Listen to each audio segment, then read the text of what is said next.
That's pretty easy for the school board position. When you're a trustee on a school board, the most important thing to know is you are running to further the needs of the students. And by students, that means all the students in the district, now and in the future. That's your absolute number one priority. The next thing I would state tied in with that is you're there for the better of the schools to further the needs of all the schools in your district. I love the fact that it's a nonpartisan position. As I've been going door to door, I'm finding people asking me if I'm a Democrat or a Republican, and I'm really happy to say it's of no matter in this position because it is supposed to be it's nonpartisan. It's not supposed to be political. Your only concern is for the children. I'll try to summarize briefly what I think the issues are. These are challenging times that this school district and all the public school districts in California are facing. Right now, the government in California has just enacted a change in the funding formula. It's called the Local Control Funding Formula. It became effective, I believe, in July of this year. And up until this now, there's been two categories of funding for schools in California. You're either a basic aid district or you're a revenue limit district. Most of the districts within California are revenue limit. We're barely, but we are part of the districts. We are a district that's basic aid. The best way to summarize that is our tax money goes directly toward funding our schools instead of channeling directly to Sacramento, where they allocate which districts get which funds. That status has been helpful to us. The easiest way to put it is basic aid districts tend to get more tax funding, which enables them to, of course, have better resources and do better overall. I say that we're barely in that category. It's a concern. It's a confusing situation right now. There's an element of unpredictability because there's a new law in place. There's a new funding formula that will impact mostly the revenue limit, which is the other category that we're at risk of falling into, but it will definitely have ramifications for basic aid districts. The other challenge that's associated with that is that there are different funding revenue sources beyond the taxpayer dollars that we've relied upon in the past that we can no longer rely upon. One example in our district is Marin Commons. There was a belief that there would be funding coming from that source, and it's being taken by the government and used for a different function, so it won't be bringing in the funding that we had hoped it would. And that's just one of many examples. Each year it seems that there's sources that we had not anticipated that helps us for funding, and then there's sources that take money away. And predicting what that will be is always going to be a challenge. It's more so when you have legislation that comes into play like it does this year that completely changes the funding formula. As an attorney, it's interesting to me because I'm hoping that I can use my legal background in analyzing laws and planning, which is what lawyers are trained to do, to navigate our budget through that process. And it's going to be challenging no matter what, but I think you need a board that has the right professional skill set, the combination of skills, having members with different professional strengths that they can bring to the table because we need it right now. The other reason I was very interested in running, which is a critical issue for the schools, is we're in the process of transitioning into the core curriculum program. It's nationally happening, and most states have adopted it. It's what it really is a standard more so than a particular curriculum, but it's our duty as a district to fall in line with this overall standard. What the standard is promoting and hoping to achieve is a deeper basis in critical thinking and analysis among students. When you look at how the United States has performed internationally amongst industrialized nations, our students have really fallen in the ranks, and I think we're in the 20s right now, which is we're really bad. We really need to get up to speed to be world competitors. And the other thing is when you look at the way that schools rank and the type of education they receive, between states and even between districts within the same state, kids are receiving really different education experiences, different opportunities. And so a child who graduates from high school in Fresno, for example, California, and one who graduates in Louisville, Kentucky, where I'm from, these children likely not to be achieving, or likely not to be having had the same education, and their degrees aren't worth the same. And that's noted, and becomes obvious. It becomes obvious on the college level when we're having to remediate lots of students, meaning help them along and get them up to speed. And we should have our children, no matter if you graduate from a school in Sacramento or you graduate from a school in San Francisco or somewhere in Illinois, Detroit, wherever it is, you should be college ready or job ready, and you should be equipped to think independently. So I guess in speaking about this, my position on it is clear. I believe that we do need to reform the education system. I've been reading lots of information on the good, bad, and the ugly around the core curriculum, so there is controversy as to whether or not this is the best way to reform the school system. The important thing to know is each school board, Dixie obviously, will need to follow this system and implement it. It is the law.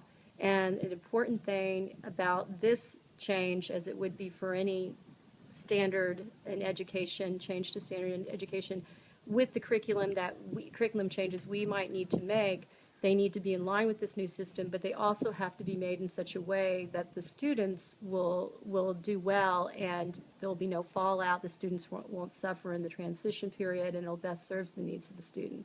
So one thing I hope to bring to this process is an understanding of what the core curriculum entails legally as an attorney. I also hope to make this material more accessible to parents and teachers. I feel that we are in a partnership. The school board is in a partnership. It depends upon the teachers and the parents. And if the parents understand what the expectations are for their children, the teachers understand what the expectations are in the classroom so they can teach accordingly, then I think we can get through this transition pretty well, and I'm hoping it will be, truly beneficial.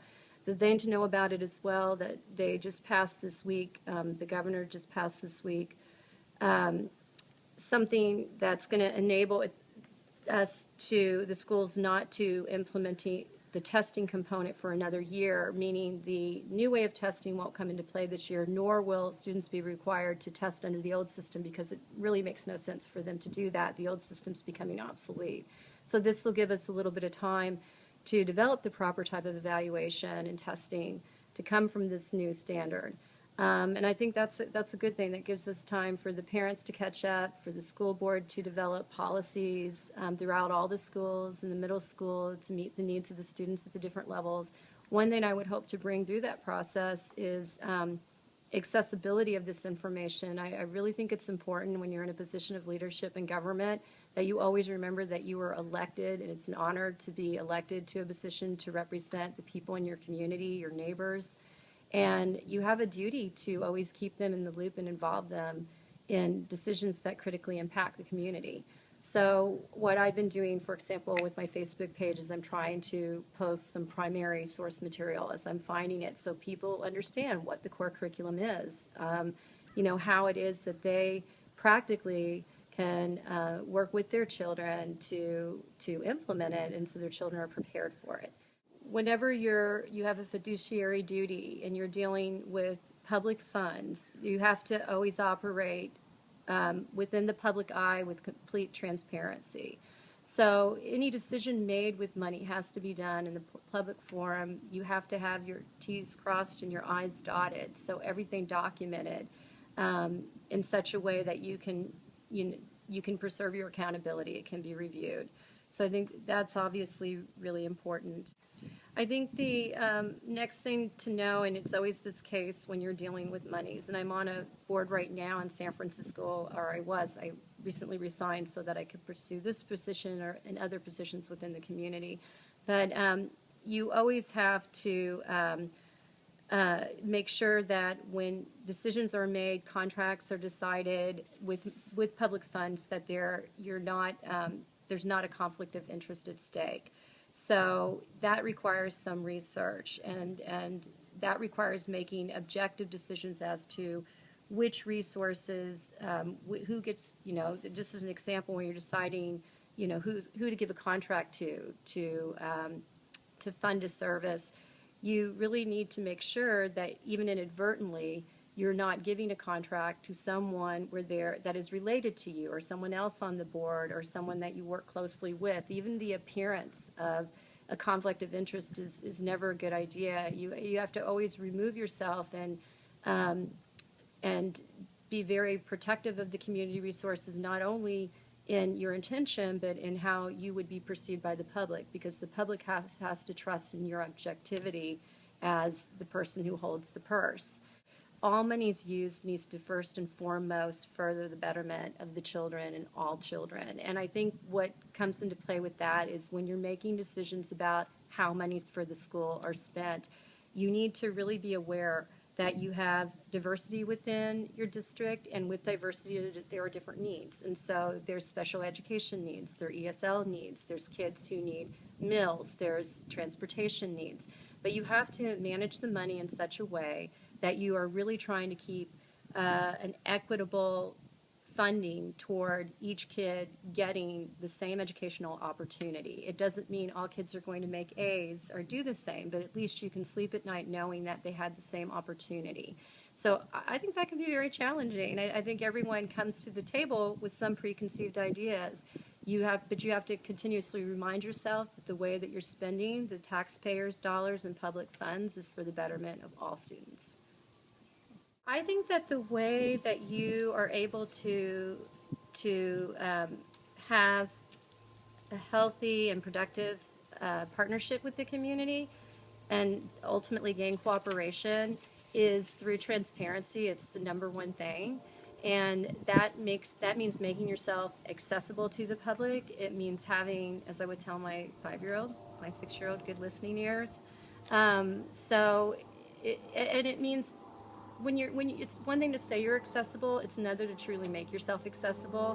One thing I've found frustrating sometimes about people in positions of leadership, even though they say they're accessible, they can be very hard to reach, or they're not reachable in practical ways.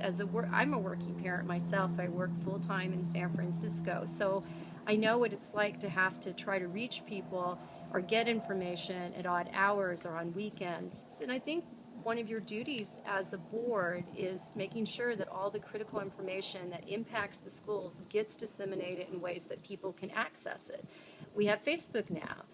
That's super popular. We've got internet pages that can provide lots of information.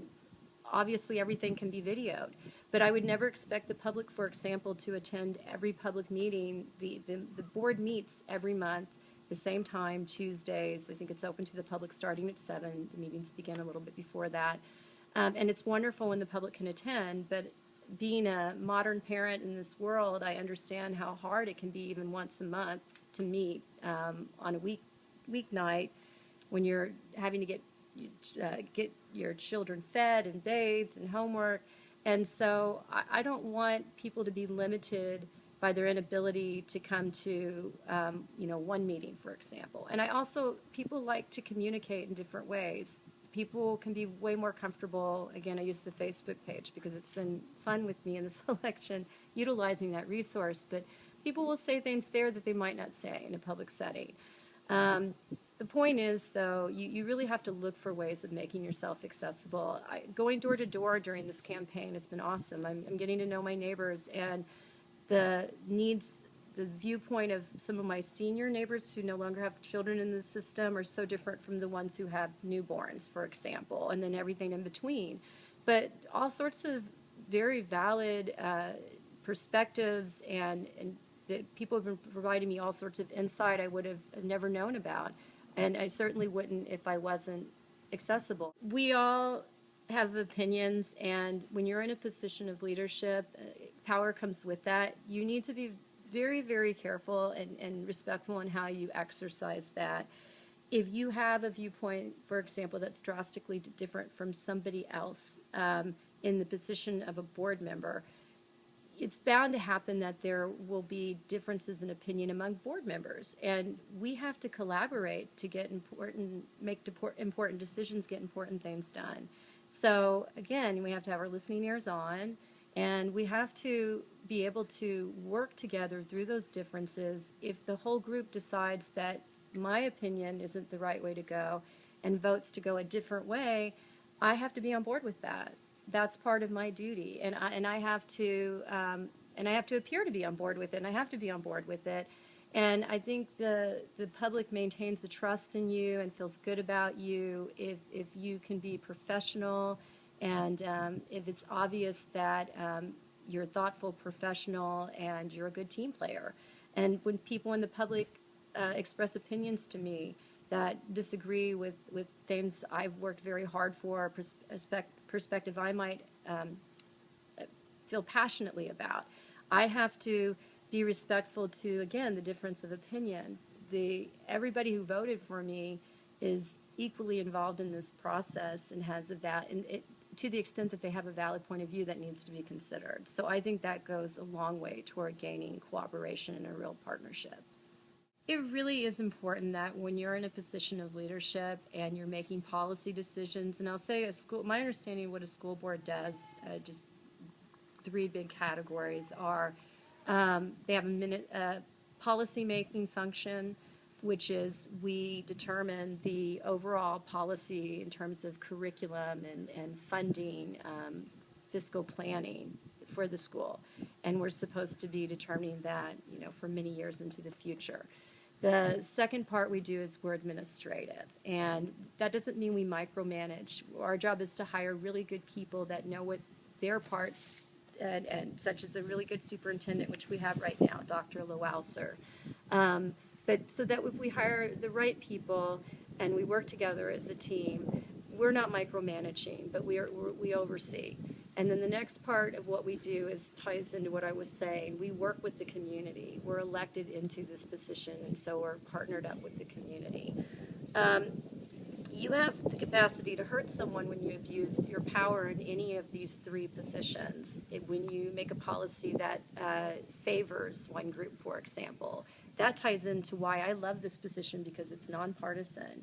We can't put the interest of any one group, any special interest, any politician. I mean, none of it. We have to stay divorced from that.